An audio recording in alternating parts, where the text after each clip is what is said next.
Bueno, muchachos, entonces de nuevo muy buenos días, espero que estén muy bien. Bueno, yo creo que ya están conectados pues como más o menos la mitad. Bueno, la clase ya está grabando, también pues como para que le digan de pronto a los compañeros que no pueden estar. Entonces la idea de hoy, chicos, bueno, primero me confirman si me escuchan el audio, pues si me están escuchando. Hola, profe, buenos días. Sí. Bueno, muy buenos días, gracias Natalia. Bueno, entonces hoy vamos a terminar el tema de las células y los tejidos del sistema inmune. ¿Listo? Que como yo les mencioné, son unos temas que ya hemos venido manejando, ¿cierto? O sea, ya de los cursos anteriores, ya ustedes tienen una noción de las células del sistema inmune y la estamos pues como reafirmando. ¿Listo? La idea es hacerlo repetitivo para podernos pues como aprender un poquito esas funciones. Bueno, entonces, antes de comenzar, no sé si hay alguna duda específica de las clases, pues de la clase, si hay una duda como tal o una duda pues del classroom, de la programación, de la evaluación, pues no sé si quedó algo pendiente, alguna sugerencia, no sé, comentarios, lo que sea. Bueno, igual, bueno, si no hay comentarios. Igual recuerden, muchachos, que toda la información está alojada en el Classroom. ¿Listo? O sea, para este curso, es muy importante que estén revisando el Classroom. Lo que uno pone acá en el tablón, él manda unos correos automáticos. Recuerden que esos correos automáticos, venga, que yo no estoy compartiendo. Compartir pantalla. Listo, ahora sí. Bueno, chicos, entonces les decía que ustedes deben estar muy pendientes. Esto del Classroom manda correos automáticos. De todas formas, ustedes deben estar ingresando. A veces no, esos correos no se mandan, sobre todo cuando uno hace cambios acá en el trabajo de clase, cuando uno hace algunos cambios, él no siempre envía los correos. Entonces acá, miren que acá, en esta primera parte, esta que dice células del sistema inmune, ya está el video de la clase anterior. ¿Listo? Este es el video específico de la clase del martes. ¿Listo? Y acá mismo, entonces, cuando más tarde o bueno, de acá al lunes, les voy a subir el video de esta clase. ¿Listo? Va a quedar acá. Y ya están las diapositivas y está pues una lectura. ¿Listo? Que sobre todo la lectura es lo principal. Bueno, ya el martes ya sí tendremos clase presencial. Listo, la clase del martes es presencial y va a ser con el profesor Ángel González. Listo, y él va a hablar de este tema, antígenos y anticuerpos. Listo, entonces es muy importante que lean el tema. El profesor Ángel en algunas clases va a hacer quizzes. Listo, entonces ya sigue un bloque de clases con el profesor Ángel. Entonces ya ustedes vean que acá está la programación, miren, aquí está la programación, vean, la programación de teoría, la programación de laboratorio y los porcentajes de evaluación.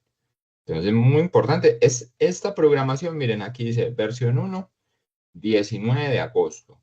Ay, ¿qué pasó?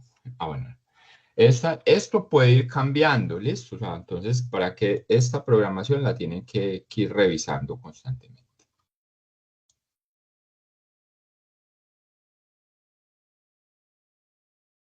Bueno, entonces acá pueden ver el próximo martes tendremos la clase de antígenos y anticuerpos y así sucesivamente, pues ya tendremos inmunidad innata, vamos a hablar de los linfocitos de las células linfoides innatas, del complemento, de la fagocitosis, todo esto se conoce como inmunidad innata, ¿listo? Pues excepto el tema de antígenos y anticuerpos, porque ya los anticuerpos hacen parte de la inmunidad adaptativa.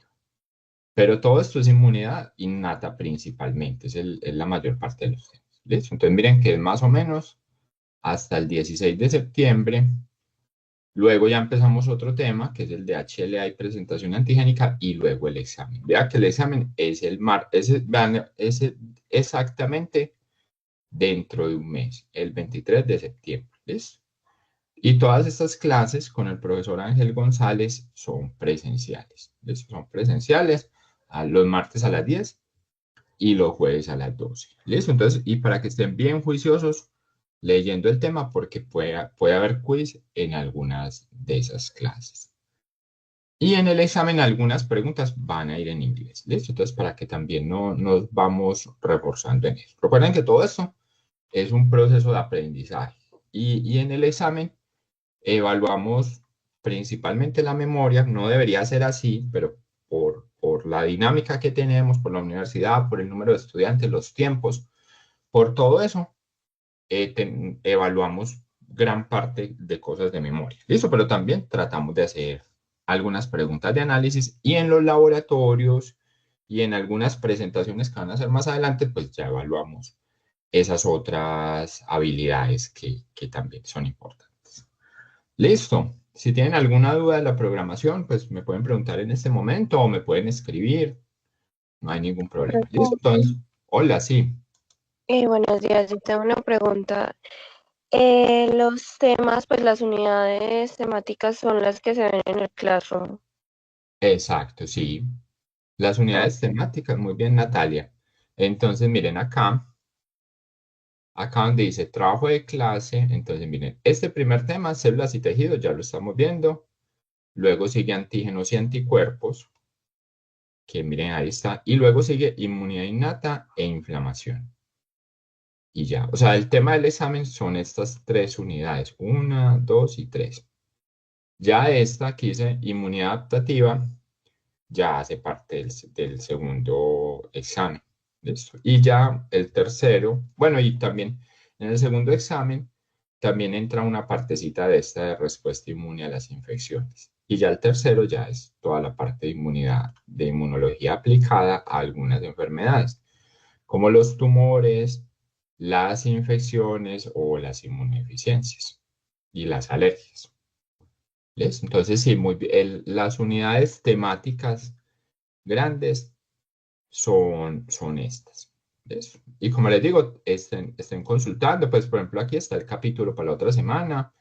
Eh, También tenemos los de las semanas siguientes. Entonces miren que aquí está una lectura de inmunidad innata. Esta lectura está en inglés, pero también pueden consultar otras fuentes en español. Profe, una pregunta. Sí, claro. Qué pena. ¿Dónde fue que usted se metió para mirar, digamos, la programación como de cada clase, qué tema se va a ver? Es que no lo encuentro. Ah, mira aquí arribita. Les voy a explicar desde el principio, miren. Ustedes están en el correo. Llegan aquí a los punticos, acá arribita, y acá, bueno, esto acá yo lo configuré, de pronto ustedes, claro, donde sale más abajo, yo porque lo tengo acá, pues lo organicé para que me saliera de primeras. Sale Classroom, bueno, aquí después le sale esta otra ventana, yo tengo ahí varios cursos, y acá le dan trabajo de clase, siempre se tienen que meter a trabajo de clase, y es lo que sale de primerito, no está dentro de los temas. Acá dice programación y evaluación y miren que cuando yo hundo se despliegan estos otros archivos. Entonces ahí está la programación de la teoría, la programación de los laboratorios y las evaluaciones. ¿Listo? Ah, listo, Entonces profe, gracias. es acá al principio. ¿Listo? Ahí se van a ir familiarizando. Listo, yo sé que igual esta plataforma de pronto no la han usado en otros cursos, pero listo. Ahí nos vamos familiarizando con el uso de la plataforma. Y recuerden que cuando pase algo, que una asamblea o algo así de un día para otro, no sé, algún acontecimiento, pues me pueden escribir a mí, obviamente, pues individualmente, me pueden mandar un correo, profe, miren, hay tal cosa, o si es algo que ustedes consideran que debe saber todo el grupo, profe, vea, pasó tal situación, va a haber tal evento, va a haber esto, aquello, lo pueden anunciar por acá y todos los estudiantes, pues todos los que están en el curso se van a dar cuenta o pueden responder a las publicaciones que están acá. Listo, ojalá pues todo siga muy, muy normal y no tengamos pues como ninguna dificultad. Bueno, bueno, entonces antes de empezar, bueno, ya que estamos hablando así como de todo en general, entonces para el próximo sábado tenemos el laboratorio. ¿Listo? Entonces tendremos el laboratorio de aglutinación. ¿Listo? Entonces vamos a realizar pruebas de aglutinación. Entonces aquí, al final de todo, están los laboratorios y entonces ya ustedes buscan el que toca. Pues aquí está un poquito en desorden. Bueno, primero sería este, el de aglutinación. Bueno, entonces aquí en aglutinación van a leer la guía. Miren, aquí está la guía, que es una guía muy cortica. Y vamos a leer esto. Bueno, aquí hay 3 insertos. O sea, tres pruebas de laboratorio. Factor reumatoide, proteína C reactiva y antiestreptolicina. ¿Listo? Entonces la idea es que se lean la guía y yo les digo cuál de estos 3 se lee. Aunque si se pueden leer los 3, mucho mejor. Bueno, no, léanse los 3. Listo. Vamos a trabajar los 3 mejor, de una vez. Sí, porque yo creo que unos grupitos trabajan uno, otros grupitos trabajan otro y así. Ah, bueno, este otro que está aquí abajo, este no. Este es este BDRL. Este es del laboratorio siguiente. Para el laboratorio, pues, un laboratorio posterior y lo mismo estas pruebas de embarazo. Bueno, es que aquí están todos juntos. Entonces serían básicamente los 3 primeros insertos. Igual es muy cortico, igual. Y, bueno, yo no les voy a preguntar así que la estabilidad, bueno, no, les voy a preguntar más que todo como el fundamento, pues la parte principal del inserto. Estas cosas, estas características metrológicas, todo esto lo vamos a discutir. ¿Listo? Yo no les voy a preguntar de memoria eso, sino, bueno, ¿qué es el factor reumatoide? ¿Para qué sirve? Ya. Esto sirve para detectar una enfermedad autoinmune que se da en la artritis reumatoidea, algo así. ¿Listo? Van a ser preguntas muy sencillitas. Y el sábado el quiz va a ser en el celular, ¿listo? Entonces, para que tengan la cuenta del celular, pues con la cuenta del correo, para que la tengan con suficiente batería. Si no tienen datos, usan los datos de la universidad. ¿Listo? Ahí ven.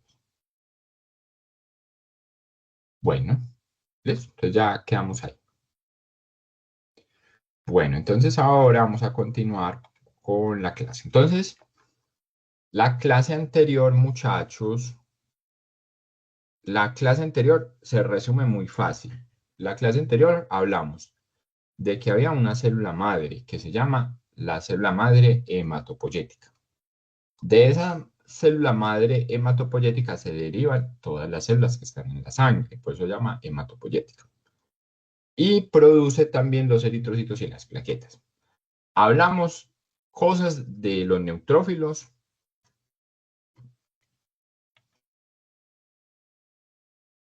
Mencionamos varios aspectos. Ay, ¿qué pasa? No se mueve.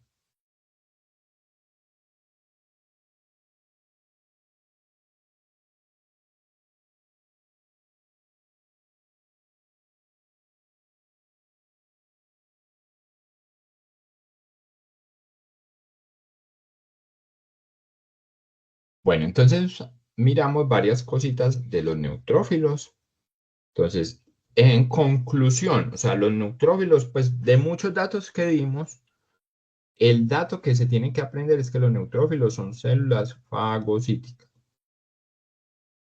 y que los neutrófilos participan pues con la fagocitosis principalmente contra hongos y bacterias. ¿Listo? Ese dato es el que se tenían que aprender. Hay otros datos que muy bien que no lo vayamos aprendiendo. Que entonces los neutrófilos no participan contra los virus. Sí participan contra los virus. Que los neutrófilos no participan en una infección contra un parásito. También. Que los neutrófilos no participan en las alergias. No es su principal característica, pero en las alergias también van a tener un papel. Entonces, A la larga, entonces usted va a decir, profe, pues, entonces todo es como muy ambiguo. A la larga, todas las células participan en todo. ¿Listo? Y de eso se trata. Por eso es que hay cosas que nos tenemos que aprender de memoria y otras cosas son para analizar. A la larga, todas participan en todo. O sea, en cualquier cosa, la respuesta inmune, como lo vamos a ver en las próximas clases con el profesor Ángel, termina involucrando todas las células. Entonces nosotros lo que estamos haciendo es tratar de reconocer el papel principal de cada célula, el papel principal. Pero como les digo, a la larga todos participan en todo. Bueno, ¿qué otra cosa mencionamos muy rápido? Que los eosinófilos participan principalmente en la respuesta contra el mintos, que son un grupo de parásitos. Listo, vuelve y juega. Van a haber infecciones por hongos, que eso lo vamos a ver con el profesor Ángel, en la cual la respuesta de los eosinófilos es fundamental. Listo, pero su principal función es participar en el mintos y en alergias.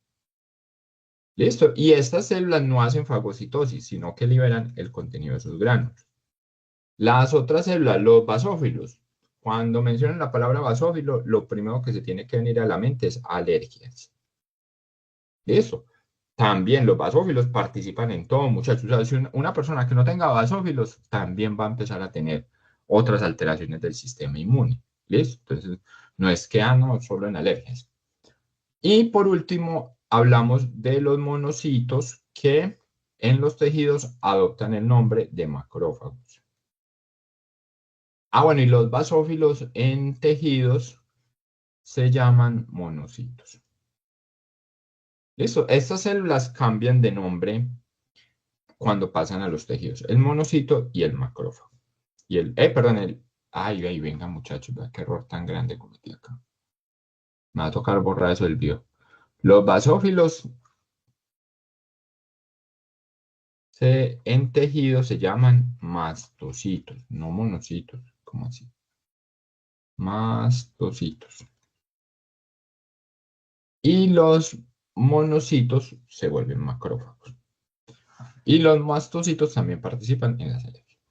Y los macrófagos hacen muchas cosas, hacen de todo un poquito. Los macrófagos principalmente también son células fagocíticas.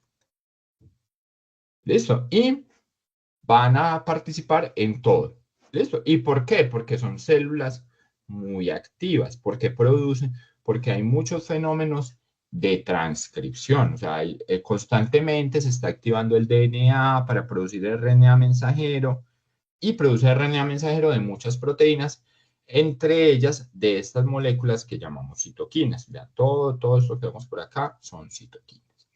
Entonces, el macrófago es una célula que produce varios tipos de citoquinas y esos tipos de citoquinas tienen diferentes funciones en diferentes momentos. Con las citoquinas pasa lo mismo. Las citoquinas no tienen una sola función, ¿listo? Sino que las citoquinas, dependiendo del momento y del contexto, pueden hacer varias cosas, ¿listo? Entonces, eso es otro tema, pues, también que es de análisis más que todo. Ese es el resumen de la clase anterior. También en la clase yo les mencioné los porcentajes, ¿listo? Que nos los vamos como aprendiendo de memoria. Entonces los porcentajes es que los neutrófilos son la célula que más abunda y ya lo que es el basófilo y el eosinófilo están en proporciones muy pequeñitas. Yo miro aquí alguien como que está tratando de ingresar.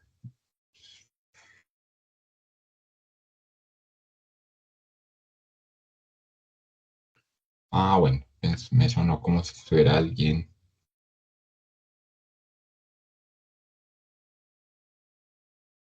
Bueno, y en cuanto al porcentaje de los monocitos, el porcentaje pues está más o menos entre el 3 y el 8%. También es un porcentaje relativamente bajito.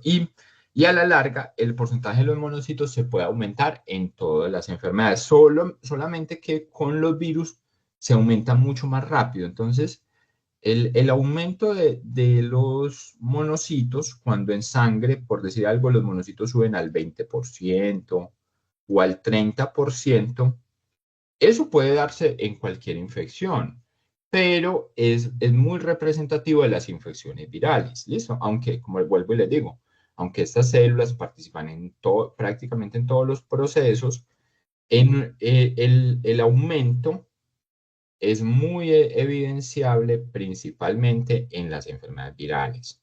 Enfermedades como, por ejemplo, el virus del herpes. Entonces, una infección por el virus del herpes, ahí mismo las sube. O el citomegalovirus, o el virus de Epstein-Barr. ¿Listo? Entonces, cuando ustedes vean virología, también van a tener esa noción. ¿Listo? Pero a la larga, en muchas infecciones se van a subir. ¿Listo? Ya el médico es el que ataca, o sea, el médico, bueno, se subieron los monocitos y la persona tiene juegos en los labios, tiene fiebre, pues otros síntomas, va y se va organizando pues como todas esas características. Bueno, otra célula, ya pues como para hablar de otro tipo de célula, son las células dendríticas. Las células dendríticas, vean, pues si vemos los dibujitos que estamos viendo acá, estos esquemas muy simples, la mayoría de células son esféricas y tienen núcleos también esféricos u ovalados. Eso, excepto los neutrófilos o los basófilos que son polimorfonucleares. Con las células dendríticas cambia el citoplasma. De hecho, el citoplasma no es así tan esférico, sino que el citoplasma tiene unas prolongaciones y por eso se le llama dendritas. ¿Listo? Sin embargo, esta distribución, o sea, esta morfología se evidencia es en los tejidos. Listo, en sangre las células dendríticas también son esféricas y tienen un núcleo ovalado. Entonces, ¿cuál es la cuestión? Que en sangre las células dendríticas permanecen muy poquito tiempo. Entonces, estas células cuando se producen en la médula ósea pasan al torrente sanguíneo y posteriormente pasan a los diferentes tejidos. O sea, algunas células dendríticas se quedan en el hígado, otras se quedan en el páncreas, otras se quedan en la lámina propia de los intestinos, otras se van para el pulmón. Entonces, pasan muy poquito tiempo en sangre, entonces esta morfología no es característica de ellas. Y vemos que no hay un porcentaje en sangre, porque los hemoleucogramas tradicionales no la reportan. O sea, si todos ustedes, si buscan un hemoleucograma, algún familiar o de ustedes mismos, no van a encontrar por ninguna parte que se hable de células dendríticas. Por lo mismo, porque la cantidad en sangre, primero, es muy poquita, y la morfología, que es lo que miden los aparatos que hacen los conteos, la morfología de las células dendríticas es igualita a la de los linfocitos cuando están en sangre.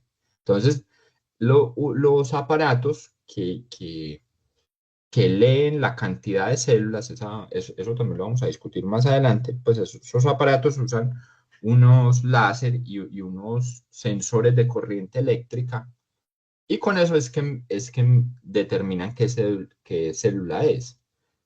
Entonces, los monocitos y las células dendríticas pasan igual. ¿Ves? O sea, en otras palabras, si ustedes cogen un hemoleucograma, ahí donde dice linfocitos, ahí están metidas las células dendríticas. ¿Ves? Entonces, no se sabe exactamente cuántas hay.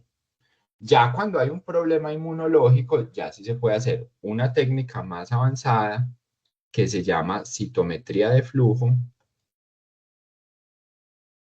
Y la citometría de flujo sí me permite evaluar exactamente cuántas de estas células hay en sangre, aunque como les vuelvo y les digo, es muy poquitico, pero se pueden hacer análisis, ¿listos?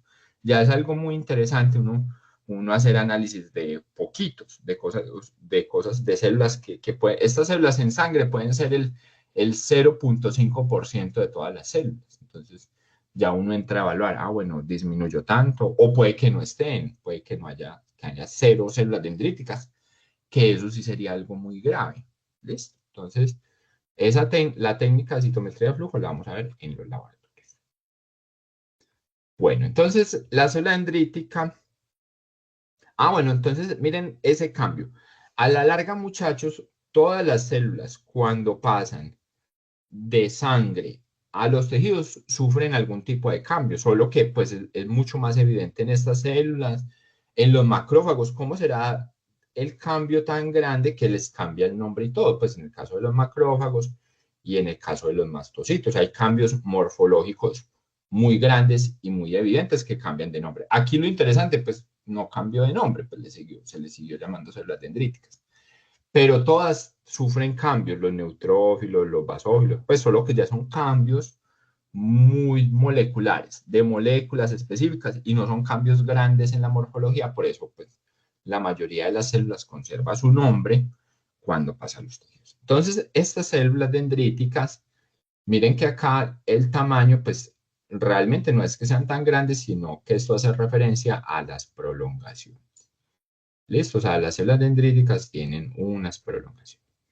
Bueno, ¿y cuál es la función? Entonces, las células dendríticas son células fagocíticas. ¿Listo? O sea, lo mismo que los neutrófilos y que los macrófagos. ¿Listo? Pero estas células tienen también son muy activas como los macrófagos. Entonces, liberan sustancias microbicidas, liberan sustancias inflamatorias y también hacen papel de regulación como el macrófago. O sea, también son células muy activas que liberan muchos tipos de citoquinas que apagan o prenden la respuesta. ¿Listo? Entonces, en ese sentido, se parecen mucho al macrófago. Y también hacen la función de presentar antígenos. ¿Listo? De hecho, estas son mucho más especializadas que los mismos macrófagos. Miren que los macrófagos presentan antígenos, ¿cierto?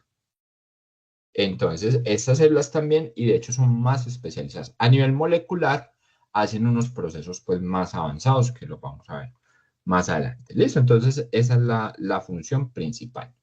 Las células dendríticas también tienen clasificación, así como los macrófagos, que lo llamamos microglia, células de Kupffer. Las células dendríticas tienen varias clasificaciones. Pues, de hecho, hay varios también según el autor. Y bueno, nosotros no nos vamos a adentrar mucho en este curso, no vamos a ir al detalle de esas clasificaciones porque son diferentes. Entonces, por ejemplo, hay autores que las clasifican en células dendríticas clásicas y maduras. Otros las clasifican, les dan pues otra clasificación diferente, las llaman mieloides y linfocitoides. ¿Eso qué quiere decir? Que al parecer, eso todavía se está estudiando muy bien. Las células dendríticas en general, las células dendríticas en su mayoría vienen del progenitor mieloide, pero al parecer también hay unas cuantas células dendríticas que son de progenitor linfoide. ¿Listo? Entonces eso también es algo interesante que se está estudiando porque es como un poquito difícil de comprender que también algunas células dendríticas tengan ese origen linfoide. ¿Listo? Y así sucesivamente. Hay otras clasificaciones ya con respecto a su función. Hay unas que las llaman reguladoras, efectoras, bueno. Pero nosotros vamos a hablar en general, célula dendrítica. ¿Listo? ¿Y qué hace la célula dendrítica? Fagocita, hace presentación antigénica y hace muchos fenómenos de regulación, de prender y apagar otros procesos. ¿Listo? Como lo principal. Bueno, ya pasamos a los linfocitos. Los linfocitos, muchachos, entonces, como les decía, si ustedes buscan un hemoleucograma de un familiar o de alguien, el hemoleucograma dice linfocitos. El hemoleucograma no muestra la clasificación de los linfocitos. El hemoleucograma no dice cuántos linfocitos B, cuántos linfocitos T o cuántas células linfoides innatas tiene. Solo dice la palabra linfocitos. Y en esa palabra linfocitos se van a ir metidos varias células dendríticas. Entonces, es ese número, ¿listo? Esos linfocitos en porcentaje están entre el 30 y el 40%. ¿Listo? Entonces,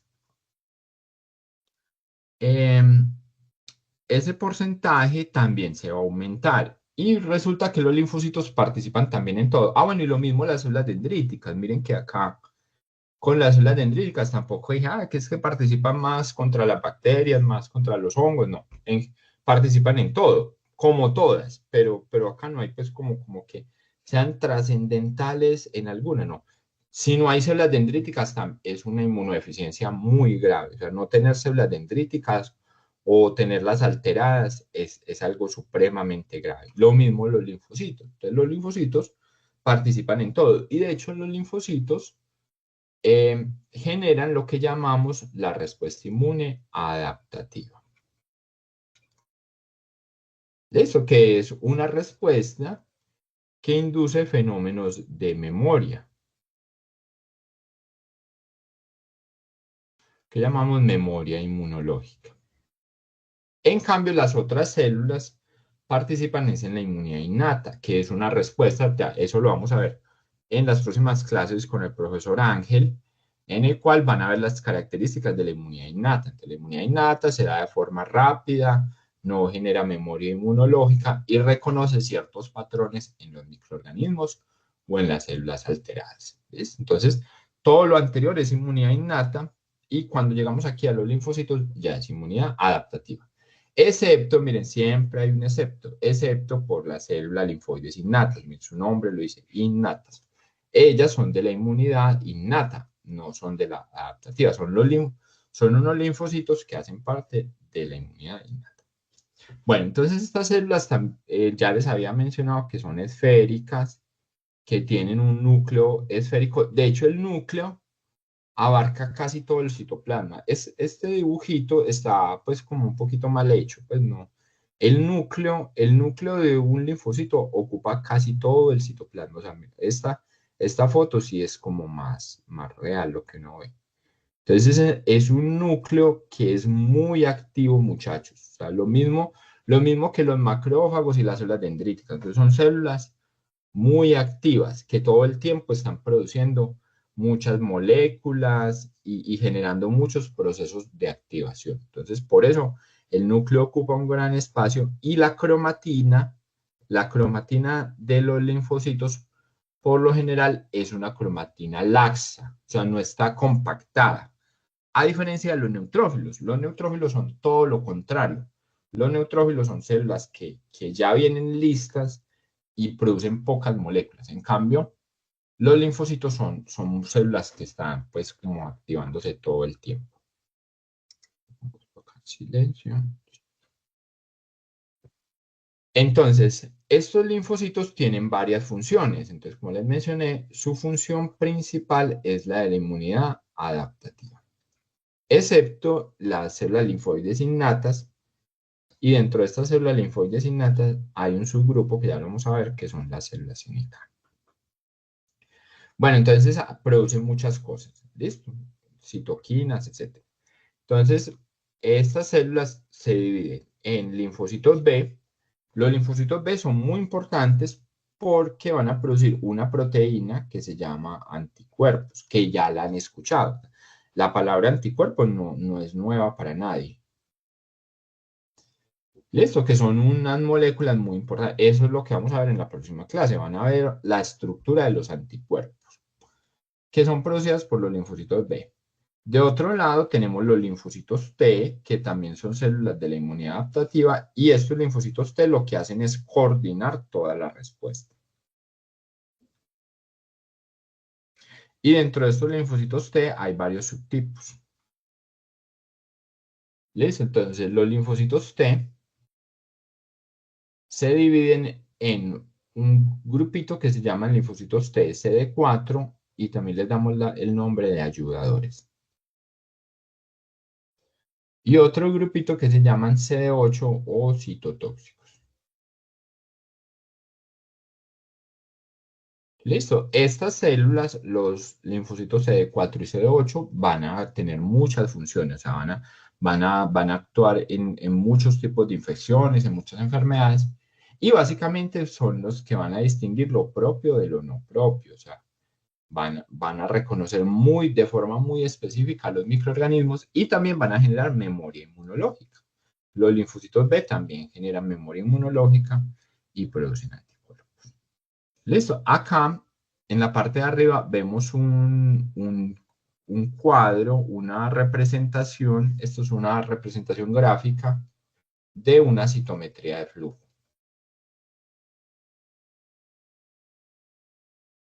Y en este plano cartesiano, de hecho, pues esto es un plano cartesiano donde hay un eje y hay un eje X, se ve la distribución de estas células. Entonces, más adelante les explicaremos esta técnica, pero básicamente acá lo que estamos viendo, estos punticos, miren, todos estos punticos así sueltos corresponden a una célula.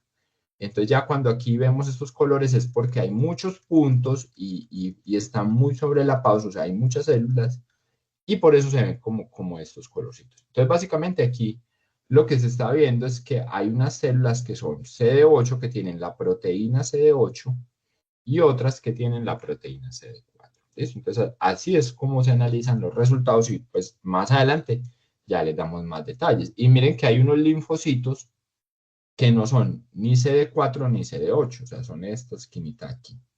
Estos son CD4 menos, CD8 menos. Estos que no son seguramente son los linfocitos B, porque no son linfocitos T. Bueno, pero más adelante ya les enseñamos a analizar estos gráficos y ver este tipo de resultados. Bueno, y también pueden haber células que son doble positivas, que tienen la proteína CD4 y la proteína CD8 al mismo tiempo. Estas son células que van en tránsito para el timo. Ya vamos a ver más adelante que el timo es donde maduran los linfocitos T.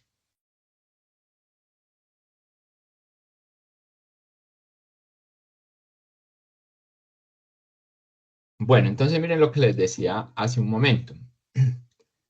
En cuanto a los linfocitos, la mayoría, miren, la gran mayoría de linfocitos son los linfocitos T, que van a ser ayudadores o citotóxicos. Y de hecho los ayudadores son es más o menos una proporción 60-40.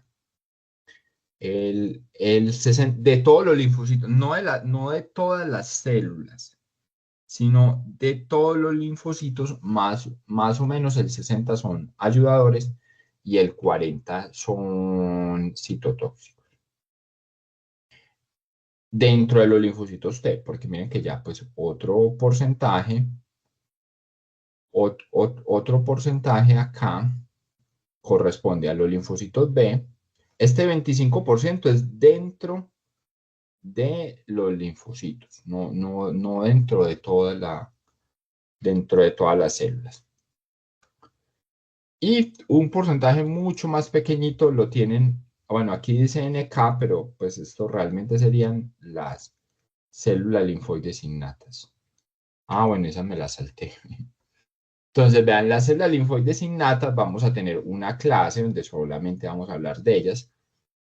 Estas células, como les mencioné en la clase pasada, inicialmente se conocían como las NK, o sea, lo que se reconocía era un grupo de células que se les llamaba células asesinas naturales, o NK, en inglés quiere decir natural killer, de ahí viene el nombre de asesinas naturales. Entonces, estas células, ya con el tiempo, estudiándolas con más detalle, precisamente por la técnica de citometría del flujo, se dieron cuenta que realmente había muchos subgrupitos, eran muy diferentes y también eran muy diferentes a los linfocitos T, a los B, a las otras en general, a las células dendríticas.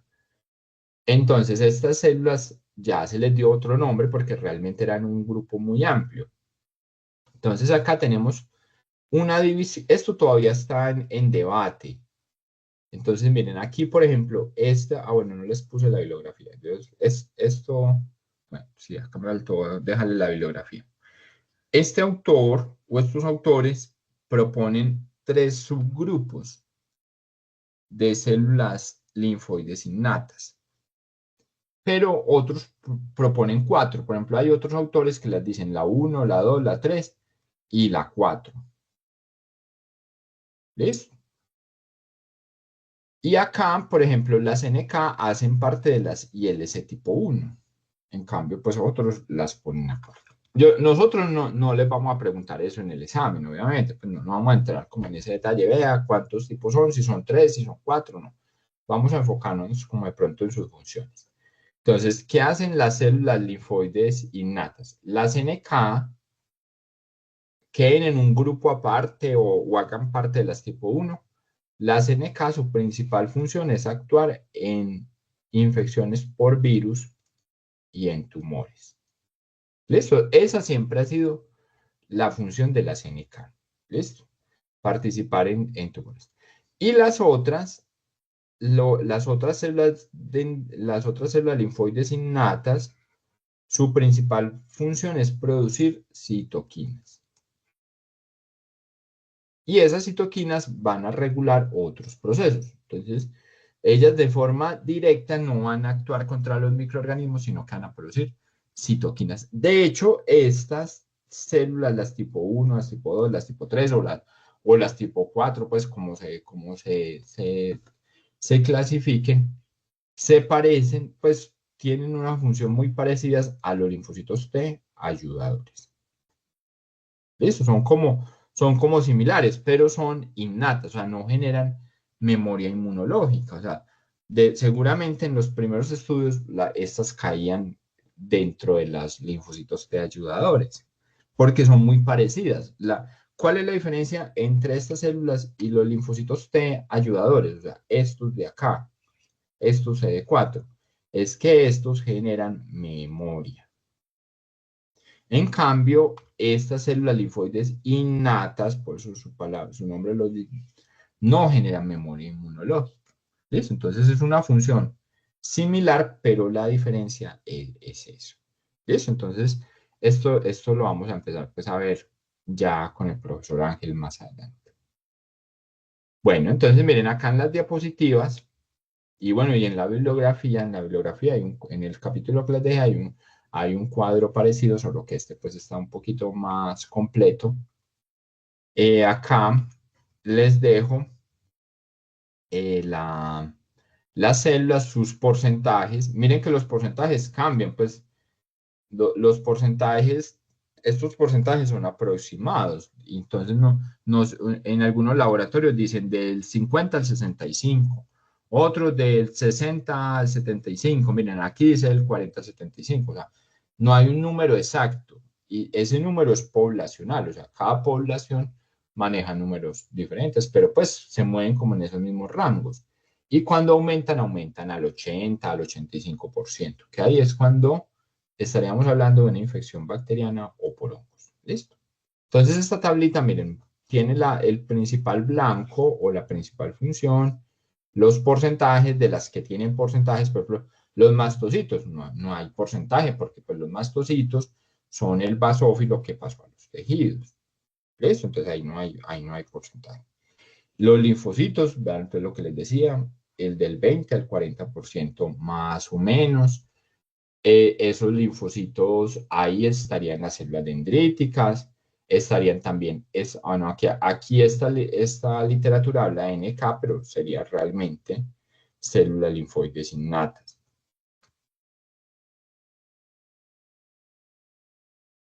Y también tenemos los monocitos. ¿Listo? Entonces miren que aquí está pues como su principal función. Esto. Y bueno, y acá en esta otra tablita tener una cosa es el valor, el porcentaje. Entonces miren, algunas tienen porcentaje. Y otra cosa es el valor absoluto. ¿Listo? O sea, la cantidad. Porque hay que, bueno, esto sí ya es más difícil que se lo aprendan. Se lo pueden ir aprendiendo de memoria. Uno cuando trabaja en esto, pues las personas que trabajan, por ejemplo, en un banco de sangre o que están en un laboratorio clínico encargados de la sección de hematología, pues con el tiempo se aprenden de memoria los valores absolutos. Uno primero se aprende los porcentajes, que es como más fácil, y posteriormente se van aprendiendo pues los valores absolutos. Entonces, en esto es muy importante porque a veces, muchachos, hay enfermedades donde se bajan todos los linfocitos. O sea, por ejemplo, cuando se bajan todos los linfocitos, ¿cómo creen que se le llamaría eso? Una persona que tenga poquitos linfocitos. ¿Qué palabra creen que... Vaya a tomar agua acá mientras tanto.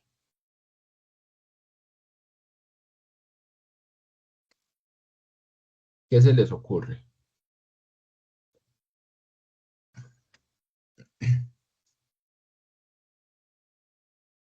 Profe, Bueno, no sé, o sea, pueden llegar a tener alguna enfermedad autoinmune, ¿no?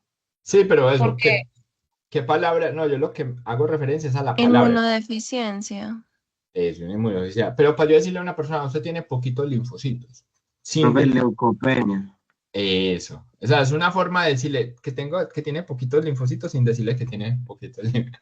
Eso, una leucopenia. Puede haber una leucopenia. Entonces, a eso quería llegar, que en una leucopenia se bajan todas las células del sistema inmune.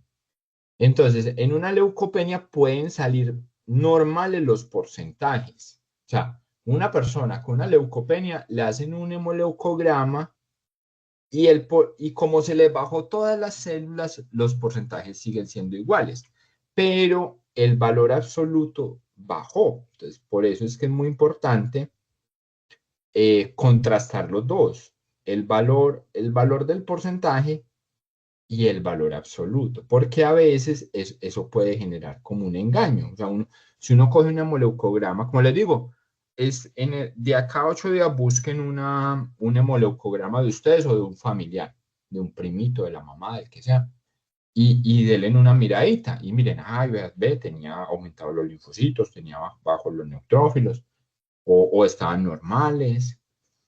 Entonces, el valor absoluto es muy importante por eso, ¿listo? Para poder determinar si esos porcentajes también pues, son reales.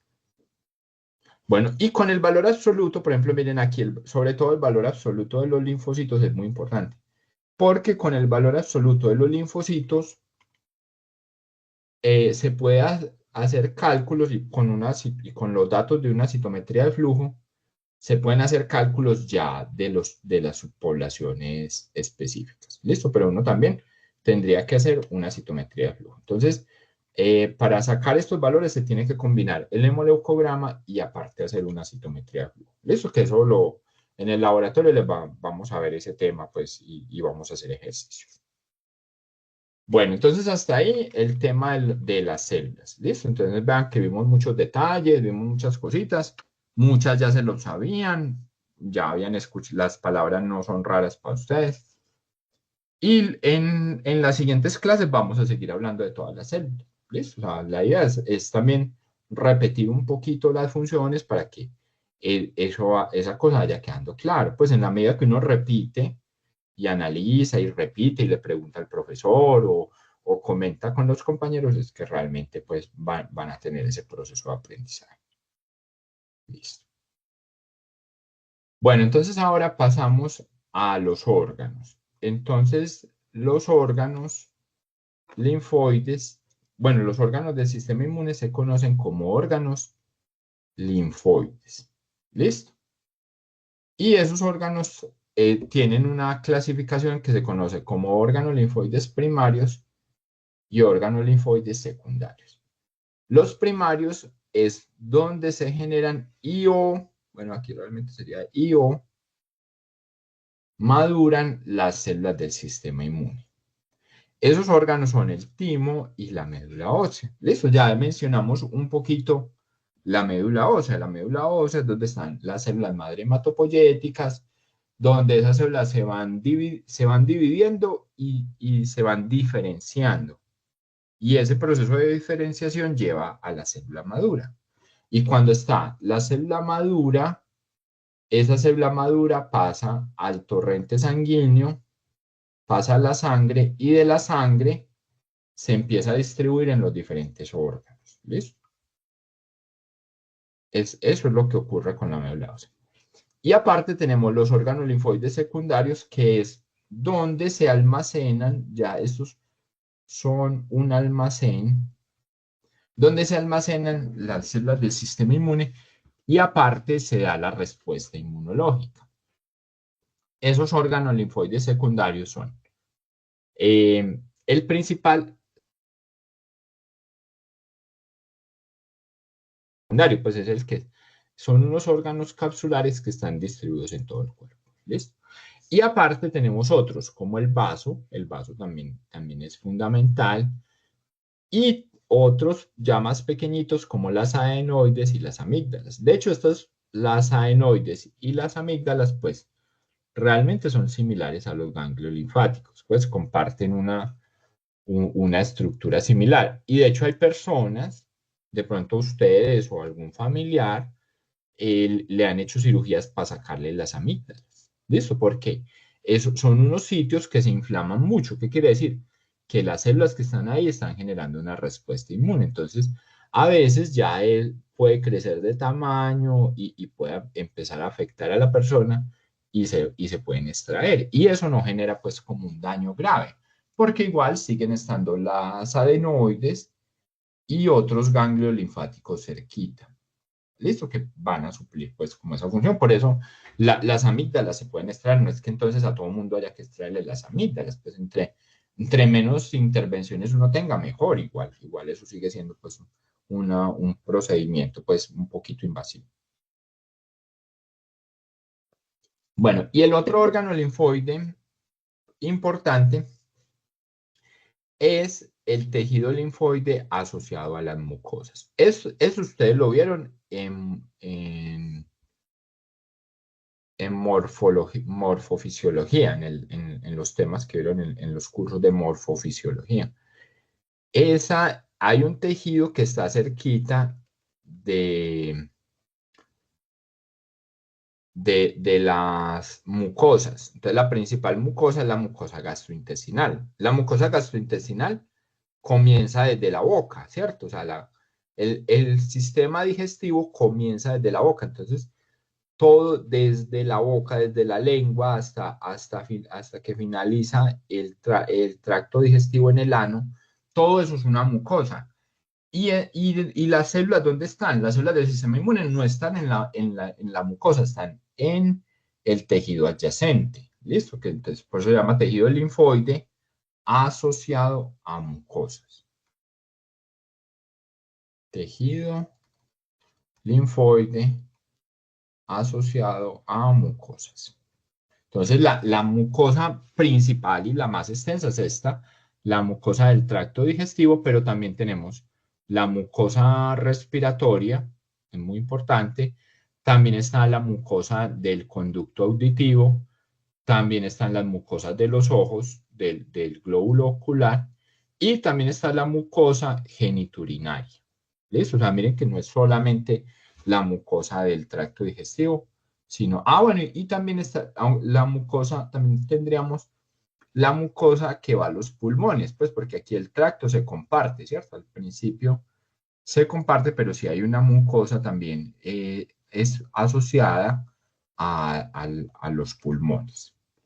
Bueno, entonces vamos a comenzar. Ya, aquí esta parte realmente es cortica. Vamos a comenzar hablando un poquito de la médula ósea. Entonces ya les había dado como el dato esencial. Y es que en la médula ósea se encuentran los progenitores. El principal progenitor es la célula madre hematopoyética. La stem cell, la hematopoyética stem cell. También están las células madre mesenquimales. Listo. Aunque estas, recuerden que lo que hacen es producir células que van a reparar otros tejidos, que van a reparar el hígado, los pulmones. ¿Listo? O sea, las hematopoietic stem cells tienen otras funciones, pero también pueden llegar a tener funciones inmunológicas. ¿Listo? Pues ya eso es un detalle muy específico que tampoco es el objetivo de este curso, pero para que sepan que células que no son del sistema inmune pueden tener funciones inmunológicas. Bueno, y en la médula ósea, entonces la médula ósea yo les decía que es como una especie de esponja donde maduran las células. Entonces, en la médula ósea hay células en diferentes estadios. Por ejemplo, antes de llegar al eritrocito maduro, hay un estadio que se llama eritroblasto. ¿Listo? Entonces, de ahí ya después sale el eritrocito maduro. Entonces, en la médula ósea están diferentes estadios y también una parte de las células maduras que pues ya se está empezando a desplazar a la sangre para pasar a los tejidos. Entonces eso forma pues como una estructura ahí compacta donde va a predominar los eritrocitos. Pues realmente lo que más hay, pues en toda parte van a ser los eritrocitos. Y ahí conviven también los progenitores de los leucocitos en una proporción mucho menor. Y otra célula que está ahí son unas células que tienen grasa, entonces se les llama así, pues células grasa. En inglés se les conoce como foamy cells, pues es lo mismo, quiere decir célula grasa. Esas células grasa, por mucho tiempo, pues lo que se decía que no, pues simplemente son depósitos de grasa, de lípidos, y esos lípidos, pues es una fuente de energía para las otras células que se estaban dividiendo. Pues eso es lo que se tenía, pues, como norma por mucho tiempo. Pero ahora también se ha visto que estas células grasa como que contienen algunas proteínas de membrana y, y pueden interactuar con las proteínas de membrana de las células del sistema inmune y también, al parecer, afectan un poquito la maduración o su activación. Entonces, es algo que se está estudiando que también puede tener una función inmunológica. Ah, bueno, muchachos, ¿y uno cómo llega a esas conclusiones? O sea, ¿quién se inventó eso? O sea, ¿quién sacó de la manga? Ay, sí, es que las células grasas pueden activar las células del sistema inmune. Entonces, mucha de la información que tenemos se ha logrado en ratones. Entonces, yo puedo hacer un ratón que no tenga células grasas y ver qué pasa. Entonces, seguramente hay varios estudios donde han suprimido las células grasas en un ratoncito y las otras células entonces se demoran más en producir citoquinas o hay menor cantidad. Entonces, de esa forma es que se ha entendido la función de las células del sistema inmune, creando ratones en donde no estén. Entonces, cuando uno ¿cómo sabe que algo le hace falta? Pues cuando no está. Entonces, cuando mi compañero del lado está enfermo y deja de venir un mes y yo, ay, Julanito no vino, Julanito que es el que se ofrece para ir a comprar los cafés, o Julanito el que va y nos ayuda en los computadores. Entonces ahí así mismo se estudia el sistema inmune. Cuando algo falta es que nos damos cuenta de las funciones. Y no solo en ratones, sino en las inmunodeficiencias. O sea, vamos a ver más adelante que hay inmunodeficiencias genéticas. Entonces también, tristemente, muchas de las células del sistema inmune se han entendido sus funciones porque, como vuelvo y lo digo, de forma muy triste, alguien murió, algunos niños fallecieron y luego al estudiar el DNA de esos niños ya fallecidos o también si se les logró sacar sangre, se empieza a entender, vea, es que este niño no tenía células dendríticas, y por eso fue que le dio una infección por un hongo y ya, entonces ahí que se empieza a entender un poquito más la función. Entonces, eso es un dato pues llamativo que mucha de la información que tenemos es gracias pues a esa triste realidad que le pasó a muchas personas con las inmunodeficiencias.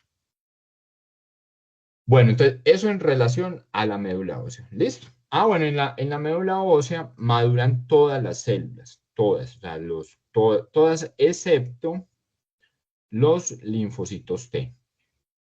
Entonces los linfocitos T llegan a un estado que se llama pre-T, o sea, maduran un poquito, o sea, tampoco es que no maduren nada, y en ese estado pre-T van al timo, y en el timo terminan su proceso de maduración. ¿Ves? Entonces, función de la médula ósea, maduración de todas las células excepto los linfocitos T. Y los linfocitos T llegan al timo, y en el timo ya maduran. Entonces, ¿qué quiere decir un linfocito T maduro? Entonces, los linfocitos T maduros son los que ya se vuelven linfocitos T, CD4 o linfocitos T CD8. ¿Listo? Cuando salen del timo no son ni CD4 ni CD8. De hecho, son lo que llamamos células doble positivas. ¿Listo? O inclusive doble negativas también. Algunas salen como doble negativas. O sea, no salen sin nada y hay veces que salen con las dos. Bueno, entonces esas células maduras ya son las que van a cumplir la función. ¿Listo? Y con el timo pasa algo muy interesante y es que el timo es un órgano que con el tiempo va disminuyendo su tamaño. ¿Listo? Entonces, miren que es muy activo hasta los 10 años y alcanza como su mayor peso y tamaño y luego va decayendo. Entonces ahí uno que se puede preguntar, uno dice, ah, bueno, ¿cómo así? Entonces si yo cuando esté viejito, cuando tenga 80 años, pues ya no va a tener timo y ya no voy a tener linfocitos, porque y ustedes tienen familiares de 80 años, puede que sus tíos, sus papás, sus abuelos, y ustedes los ven ahí, y les da COVID y sobrevivieron al COVID, o les da cualquier enfermedad. Entonces uno dice, ¿cómo así? Si se supone que ya no hay timo o está muy pequeñito, ¿cómo la persona sigue pues como con su vida relativamente normal? Entonces resulta que estos linfocitos, los linfocitos T maduros, estos van a los órganos linfoides secundarios y allá pueden vivir muchos años y se van regenerando. Entonces se ha especulado que más o menos un linfocito se divide cada 10 años en los órganos linfoides secundarios. Entonces, por eso, a pesar de que el timo disminuya de tamaño, las células que ya se distribuyeron en los otros órganos van a quedar ahí por muchos años.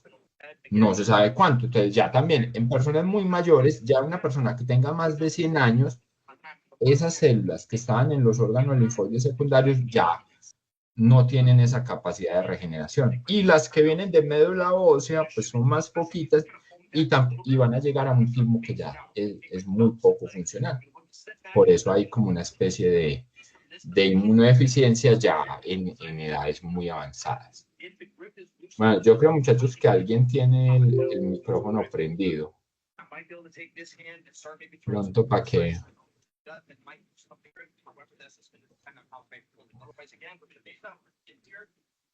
¿O será a mí que se me prende? No. ¿Alguien tiene el micrófono? Profe, creo que es Santiago. A ver, ¿dónde está Santiago? O sea, ¿qué le puedo apagar? Ah, bueno, ya como que ya se apagó. Listo.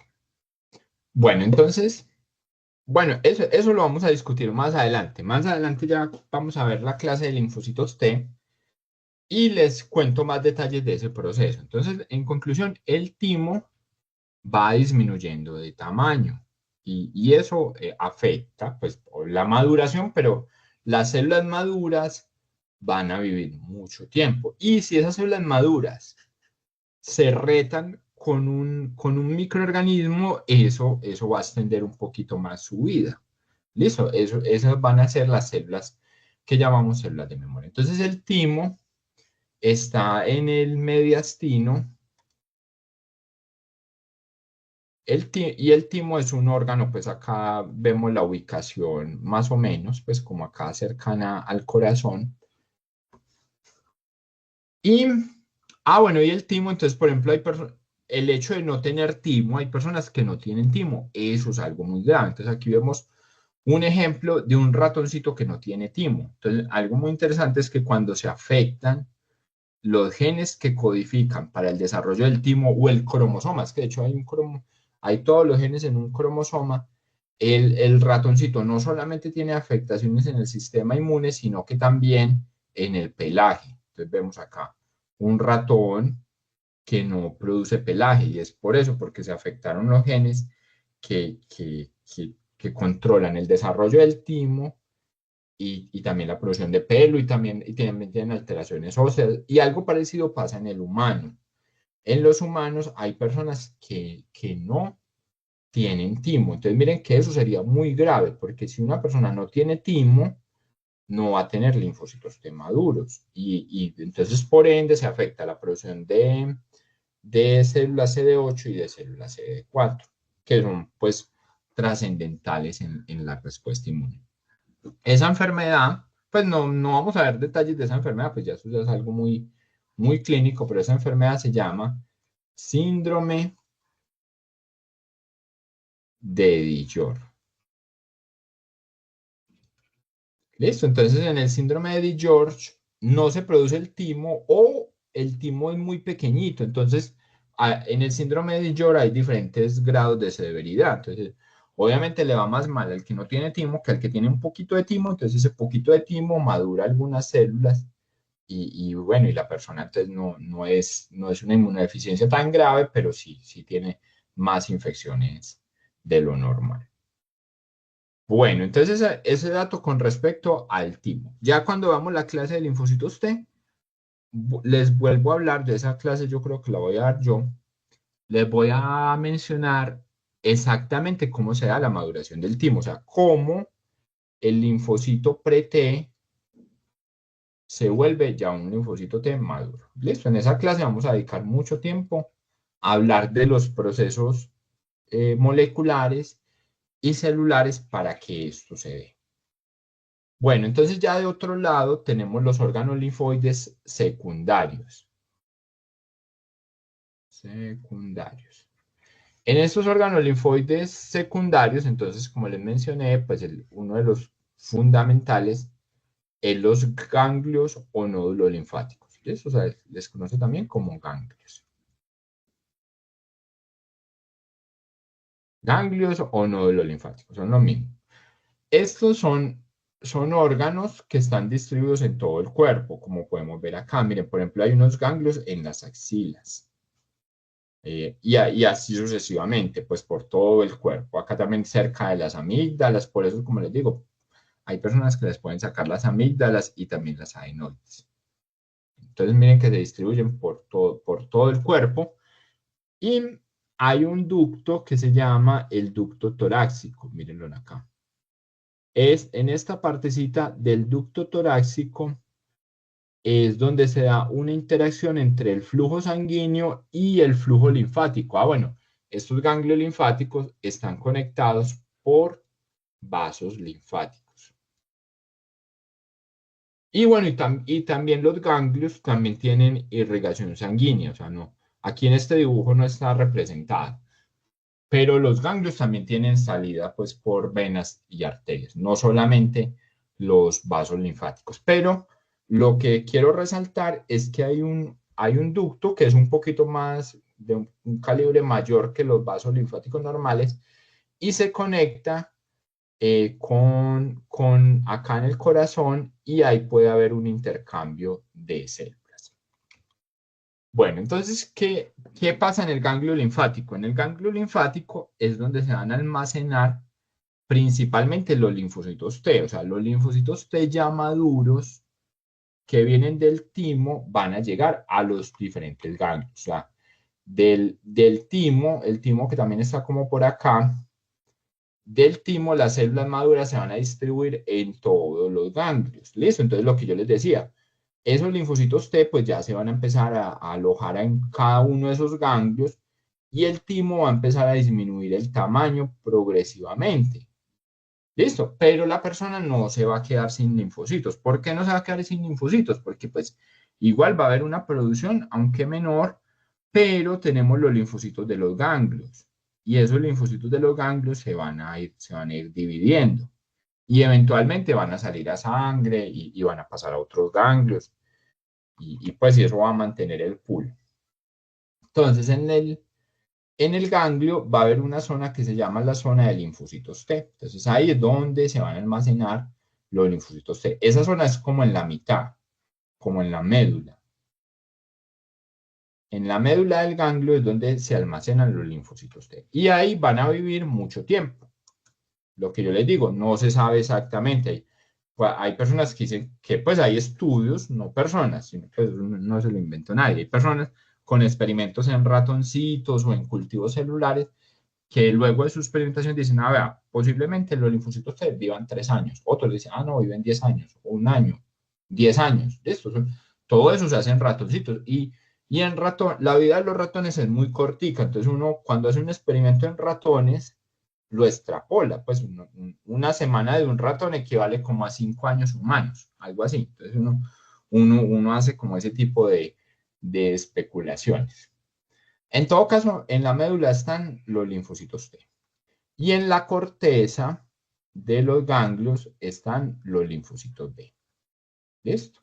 Entonces acá es donde las células se activan y cumplen su función. ¿Cuál es la función del linfocito B? Producir anticuerpos. Entonces, los linfocitos están en la corteza y específicamente están en unas regiones que se llaman folículos. O sea, dentro del ganglio hay como unas especies de piecitas, como unos compartimientos. En la zona cortical, y ahí los linfocitos B están compactados en algo que se llama folículo. Entonces los linfocitos B están en folículos. Y en esos folículos es donde se activan y producen anticuerpos. Y cuando producen anticuerpos, eso también tiene un nombre. Cuando el linfocito B está produciendo anticuerpos, se conoce como centro germinal. ¿Listo? Y cuando hacen una biopsia, se pueden observar los centros germinales. Entonces, cuando se hace una biopsia, se ve como este dibujito.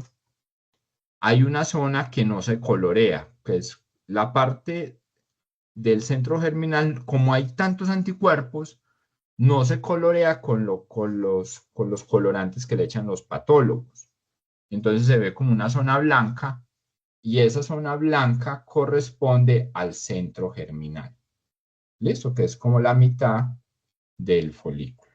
Entonces, esa es la función del ganglio linfático, almacenar linfocitos T en la médula y almacenar linfocitos B en la corteza. ¿Listo? Y esas células interactúan entre ellas. Los linfocitos T ayudan, por eso hay unos linfocitos T que se llaman ayudadores.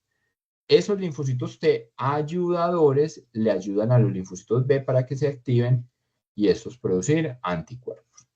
Y los anticuerpos entonces ya se liberan a la sangre. ¿Listo?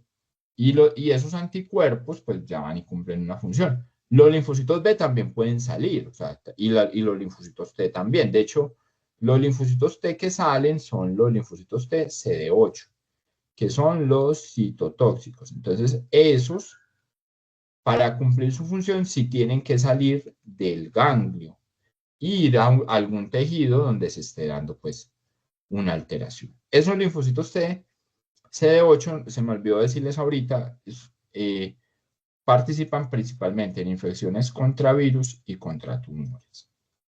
¿Listo? O sea, lo mismo que las NK. O sea, miren que son parecidos, ¿cierto? O sea, hay como, cuando a medida que vaya pasando el curso nos vamos a dar cuenta de eso, que los CD8 se parecen a las NK, bueno, o las NK se parecen a los CD8, y los linfocitos, las células linfoides innatas se parecen a los CD4. En función, pues en cuanto a sus funciones. Listo, eso es como el más detalle, se pueden hablar más cosas. Bueno, en los ganglios también pueden llegar células dendríticas. Por ejemplo, este dibujito aquí está mostrando una célula dendrítica que capturó un antígeno. Ese antígeno son las moléculas extrañas, o sea, lo que nos causa daño. Eso es lo que vamos a ver en la próxima clase. Entonces acá tenemos un ejemplo de una célula dendrítica que capturó un antígeno y lo lleva al ganglio.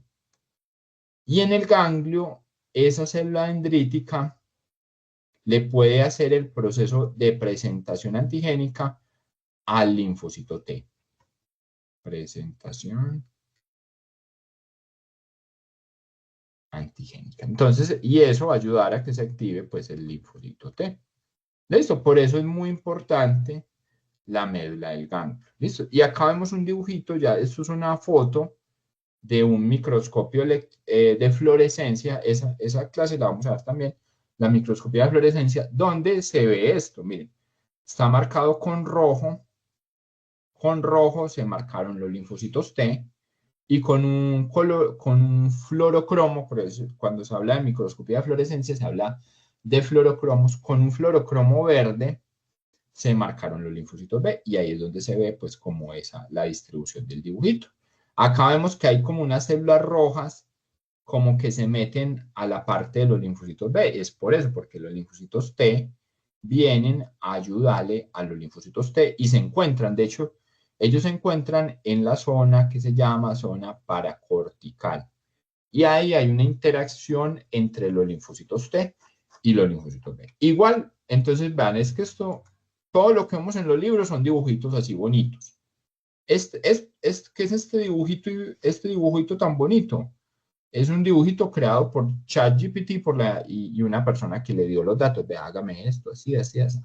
O bueno, lo hizo un diseñador gráfico, lo que sea. Pero el tejido, muchachos, recuerden que es 3D.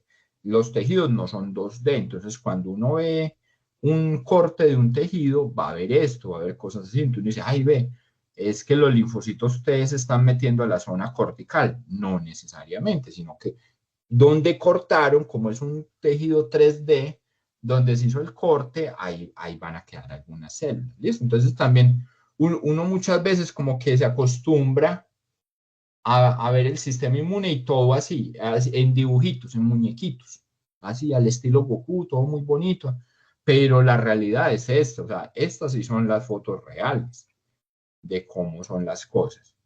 ¿Listo? Bueno, de otro lado, ya para ir cerrando, tenemos el vaso. Entonces, en el vaso es algo parecido. El vaso también almacena muchos linfocitos T. ¿Listo? Entonces, también hay muchos. Y esos linfocitos T se hacen cerca de la arteria principal. ¿Listo? Entonces, por eso se le llaman linfocitos T periarterolares. O sea, están pegados a la arteria.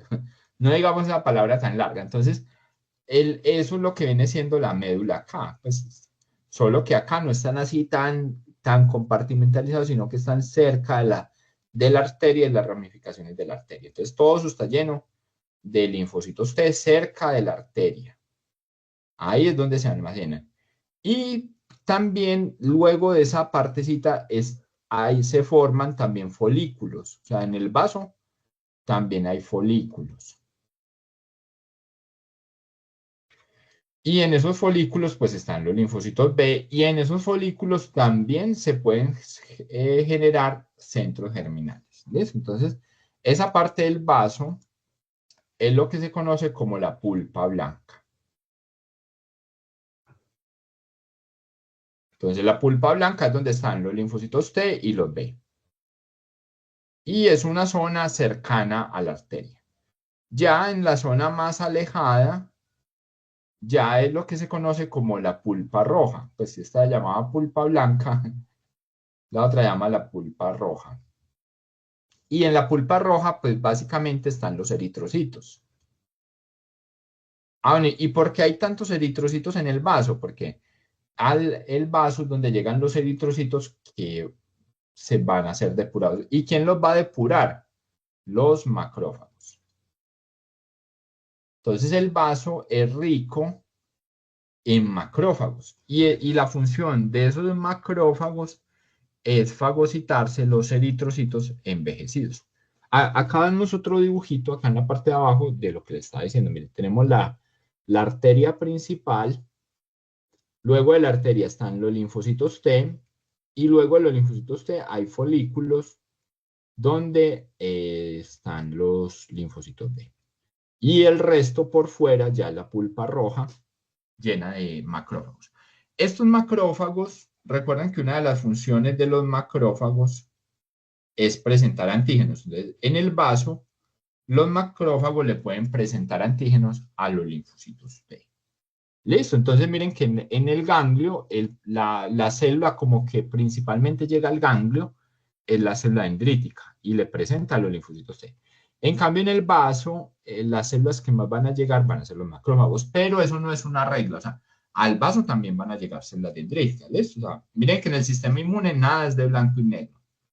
En el sistema inmune al vaso también van a llegar células dendríticas y esas células dendríticas también le pueden presentar a los linfocitos C y al revés, al ganglio también pueden llegar macrófagos, solo que en muy poquita cantidad, pero de poder también se puede, también es posible que llegue un macrófago y le presente a las células, a los linfocitos T que están en la médula del vaso. ¿Listo? Entonces, en inmunología hay muchas excepciones y nada es así contundente. Bueno, y ya acá tenemos el tejido linfoide asociado a las mucosas y la piel. Entonces, lo que les decía, está el tracto digestivo, que es el más grande, y en el tracto digestivo, bueno, aquí está el lumen. Entonces, ubiquémonos como en el lumen, o sea, la parte del tubo. ¿Qué hay en el tubo digestivo? Pues los desechos, hay mierdita, entre comillas, pura materia fecal. Y en esa materia fecal, pues están los microorganismos de la flora y pues y lo de los alimentos, todo lo que venía de los alimentos. Las células del sistema inmune no están ahí. Las células del sistema inmune, ¿dónde están? Están por debajo de la mucosa. Miren, la mucosa es lo que nos separa del lumen del tracto digestivo. O sea, es la barrera entre lo que está afuera y lo que está adentro. Entonces, las células del sistema inmune, ¿dónde están? En esa parte inicial que se llama lámina propia. Y en la lámina propia hay de todo. Hay de todo. Entonces, hay linfocitos T. Los linfocitos T aquí no están así tan compartimentalizados como en el ganglio o en el vaso, sino que los linfocitos T están por todas partes. Y lo mismo los linfocitos B, aunque los linfocitos B sí tienden a formar folículos. En la lámina propia, sí hay una región que se llaman las placas de Peyer, y las placas de Peyer son unos sitios donde se pueden formar folículos con linfocitos B, pues. Y también se forman centros germinales, o sea, centros donde se producen anticuerpos. Acá en la lámina propia se produce un anticuerpo que se llama inmunoglobulina A. Eso lo van a ver con el profesor Ángel en la próxima clase. Entonces, la inmunoglobulina A es un tipo de anticuerpo que se libera principalmente en las mucosas. Entonces, la inmunoglobulina A también van a ver que tiene algo que la protege, porque como sale a la mucosa se puede dañar con los jugos gástricos. Eso se llama el péptido secretor.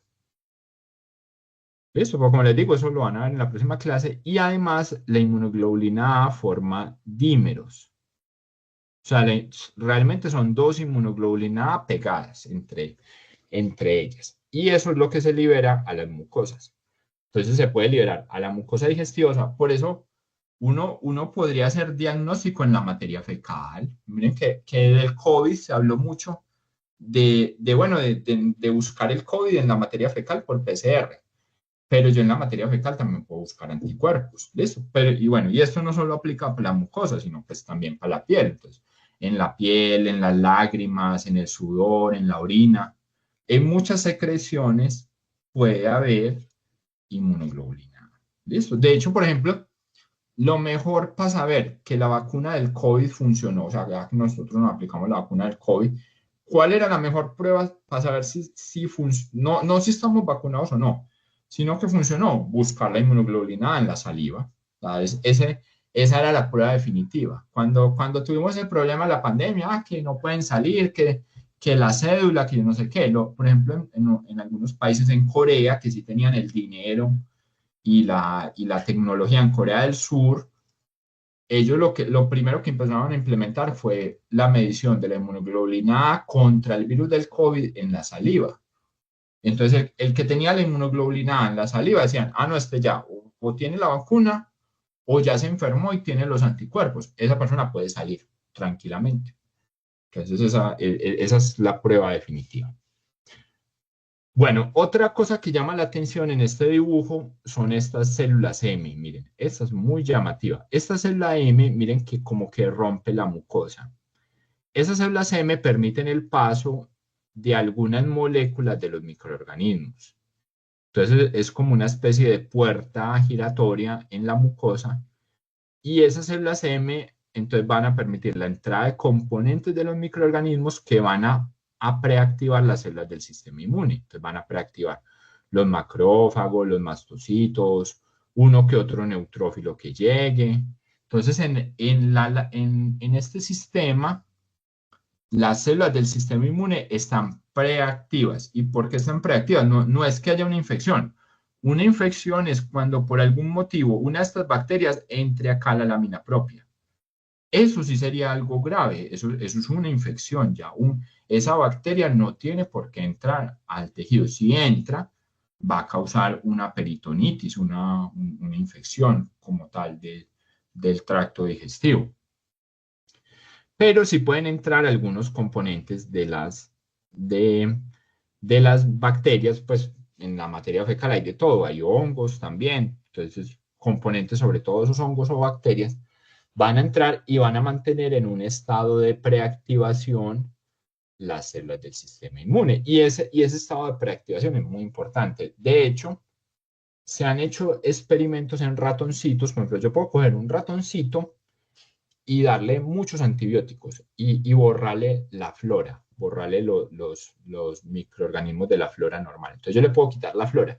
Y se ha visto que esos ratoncitos que no tienen flora versus los que no les dieron los antibióticos se demoran más para responder a las infecciones y ahí se demora más tiempo y es menos eficaz la respuesta. Entonces eso, ¿qué demuestra eso? Que la flora normal tiene una interacción continua con las células del sistema inmune. Y aparte la flora, pues también ocupa espacio y hace otras cosas que ayudan a prevenir enfermedades. Bueno, muchachos, y por último, entonces, estos tejidos linfoides asociados a las mucosas, pues también se conectan con los ganglios.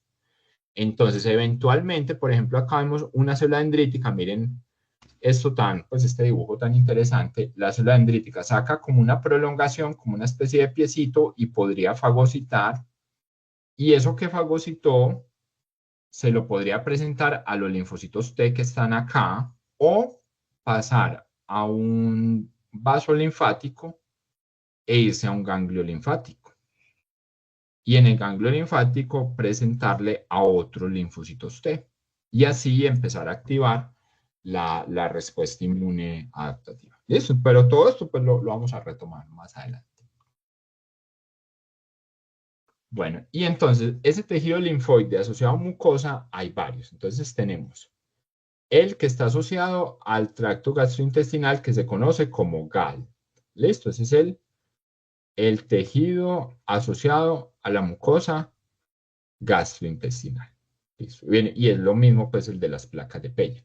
También tenemos el de la mucosa broncoalveolar, que es el tejido asociado a los bronquios. El de las amígdalas. También tenemos el genito urinario. Y como les digo, también hay un tejido linfoide asociado al glóbulo ocular y al tracto auditivo. ¿Listo? O sea, de eso casi no hay información. De hecho, hay libros pues, que ni lo mencionan ahí. Entonces, cuando estén haciendo sus lecturas, pueden que ni siquiera hablen de la mucosa de los ojos, pero en los ojos también hay una mucosa, también hay una flora normal. Vea que uno muchachos, porque no piensan las cosas, pero uno cuántas veces va y se mete a un río. Se mete a un río, a una quebrada, y somos felices, que en los charquitos, pero piensen muchachos que ese charco está lleno de bacterias y de hongos. Bueno, uno sale del charco feliz y no le da infecciones en los ojos. Pues puede que sí, pero la mayoría de veces no. Es por eso, es por la flora que está en la mucosa del glóbulo ocular. Listo, ahora no es que entonces, ay, no me voy a meter a un charco, no me voy a meter a una piscina, no, pues somos microbiólogos, pero tampoco, pues, entonces vamos a dejar de vivir, pues, porque entonces los microorganismos nos acechan en todas partes, no, pues tampoco nos podemos volver así y pueden disfrutar de los charcos, de las quebraditas, de todo, sabiendo que hay ahí materia fecal. No uno sabe, pero paseo de charco es muy bueno, ¿listo? Bueno, muchachos, entonces eso era todo pues con respecto a los tejidos. ¿Listo? Entonces, conclusión grande. Tenemos los órganos linfoides secundarios y primarios. Ah, bueno, me faltó mencionar la piel. En la piel pasa lo mismo. Pues la piel es muy similar a la de las mucosas. En la piel hay básicamente linfocitos T y mastocitos y macrófagos. Listo, pero a la larga es los mecanismos de la piel son muy parecidos a los del tejido linfoide asociado a mucosas. Y como les decía antes, están más que todo en la dermis, no en la epidermis. ¿Listo? En la epidermis ya lo que tenemos es queratinocitos, pues ya las células que hacen parte de la piel. Bueno, entonces esos son los tejidos linfoides. Entonces tenemos los primarios, que son el timo y la médula ósea. Y de otro lado está el vaso y los ganglios linfáticos. ¿Listo? Y el tejido linfoide asociado a las mucosas. Bueno, muchachos, no sé si hay alguna duda, algún comentario. Esto ya saben, vuelve y juega. Cualquier duda me pueden escribir. Dentro de 8 días vamos a tener el laboratorio. En el laboratorio, bien puntuales, el grupo 1 a las 7. Ah, bueno, y el grupo 2 empezamos a las 9:30. No vamos a empezar a las 9, sino a las 9:30 para tener ahí media horita para organizar el laboratorio y para que los profesores pues, se tomen un cafecito ahí en el intermedio. ¿Listo? Entonces a las 7 y 9:30. Y bien juiciosito, se leen la guía, se leen los insertos y hacemos pues una discusión, un quiz y la práctica como tal. Bueno, chicos, entonces no sé. Bueno, si no hay dudas, entonces ya quedan ahí para que se vayan para la clase de metrología, los que tienen metrología. Y nos vemos el martes, pues bien juiciositos, a las 10, presencial. Bueno, muchachos, que estén muy bien. Hasta luego. Muchas gracias, Chao, profe. profe, muchas gracias. Hasta luego.